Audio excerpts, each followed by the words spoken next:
ഒന്ന് സ്തോത്രം യാതനാ സ്ഥലം, 2 അഗാധകൂപം, 3 ടോട്ടറസ് എന്ന സ്തോത്രം അതേ നരകം, 4 ഗഹന എന്ന സ്ഥലം, 5 തീ പൊയ്ക. എന്നാൽ ഇതിന്റെ 3 സ്ഥലങ്ങൾ യേശു കർത്താവ് ക്രൂശിലെ മരണത്തിൽ സന്ദർശിക്കുകയുണ്ടായി. സ്തോത്രം. അമേരിക്കൻ പ്രസിഡന്റ് ഇന്ത്യയിൽ വന്നാൽ പുള്ളി വരുന്നതിന് മുമ്പ് റോഡെല്ലാം ശരിയാക്കും. ആൾക്കാരെ മുഴുവൻ സ്തോത്രം ഏതെങ്കിലും ചേരി പ്രദേശത്ത് താമസിക്കുന്നവരാണെങ്കിൽ അവിടെ നിന്ന് മാറ്റും. പ്രസിഡന്റ് ഏത് വഴിക്കാണോ പോകുന്നത് അത് മുഴുവൻ നേരത്തെ ശരിയാക്കും. പുള്ളി വന്നിട്ട് പോയി 6 മാസം കഴിയുമ്പോൾ വീണ്ടും പഴയതുപോലെ ആയിത്തീരും. പക്ഷെ എൻ്റെ കർത്താവ് അങ്ങനെയല്ല. എൻ്റെ കർത്താവ് വരുന്നതിന് മുൻപ് മുഴുവൻ പൊളിഞ്ഞതായിരിക്കും. യേശു വന്നാൽ സ്ഥിതി മാറിയിരിക്കും.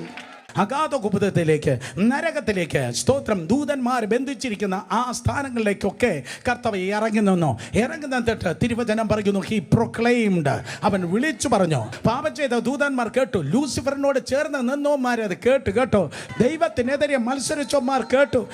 അവർ ബന്ധിക്കപ്പെട്ട നരകത്തിൽ കിടക്കുന്ന അവസ്ഥ മാത്രമല്ല, ജയിച്ച യേശു അവരുടെ അടുക്കൽ ഇറങ്ങി വന്നിട്ട് പറഞ്ഞു, നിന്റെ ഹെഡ് ക്വാർട്ടർ പഴയ പാമ്പായ സാത്താനുണ്ടല്ലോ, അവൻ്റെ തലയെ ഞാൻ തകർത്തു.